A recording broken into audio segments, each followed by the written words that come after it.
If you bought a Royal Enfield, it was job done. It was king of the hill.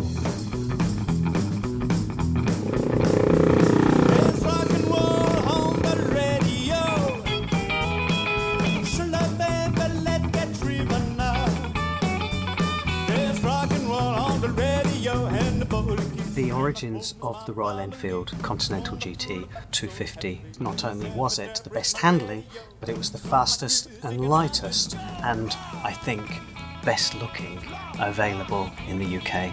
I could see the potential of having a pseudo racer, if you like to call it, something that looked as though it was a quick little model. And I approached the managing director at the time, suggested that we ought to do things like putting a more racy looking petrol tank, clip-on bars, etc. And he said, right, build one up.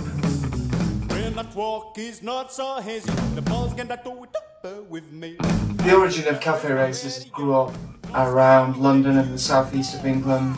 The cinema and the cafe were the two places that young people grouped together in the 50s. And race from one cafe to another is where the concept of cafe racer came.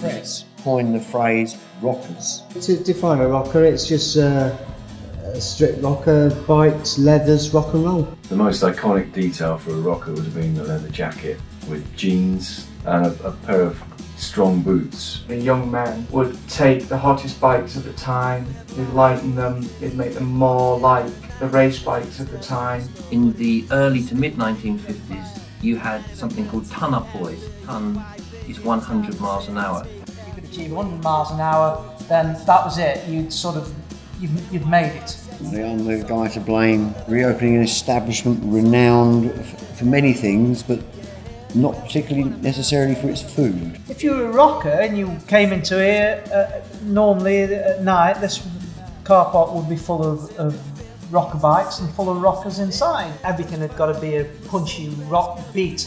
Elvis, G. Vincent, Eddie Cochran. Because we weren't so much into dancing. I mean, motorcycles have meant rebellion for 100 years or more. What are you gonna do? The world moves on, music moves on, styles move on. What doesn't change is human emotion.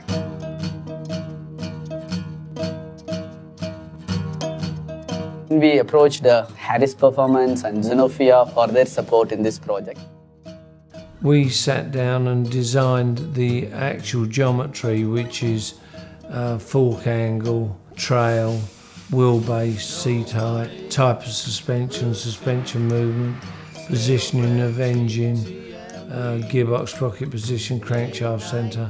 You needed that clip-on, head-down, racing position to look authentic and correct, but at the same time the bike had to have enough suitable manoeuvrability within Indian traffic to be able to zip in and out of two stationary vehicles. And we build what we call a rough, which is a tubular structure which resembles the finished article. We also would like to have an engine to be lightest, fastest and powerful engine. The powertrain, the engine has to reflect that kind of a character. 499cc is the base, and then you pick with the bore and cylinder head and other valve modifications. We stick to the gun and we started rolling out, and the first vehicle, it was a brilliant moment for all of us to enjoy in seeing the Continental GT that getting rolled out of the main line of the Oragadam plant. Here is a product which is a global product, and the technological base which we have at the manufacturing, and with that we are sure that we will be reaching that global mid-size market leader position very soon.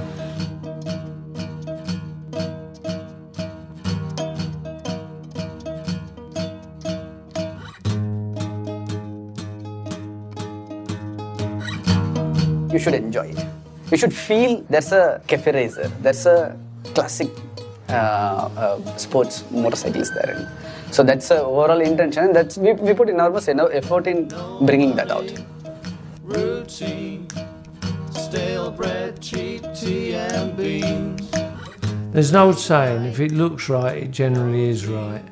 And that is very true in motorcycle design. And I looked at it and I thought, yeah, that's looking good. It takes you back to when you were, it takes me back to when I was younger. But I think when you actually get riding it, you'll just have a grin on your face. It's that type of bike. Television, flat drink, wash up, fill up the sink. No care, no think, no soap, no hope, I stink. I know it might seem mean, but baby, I ain't gonna breathe.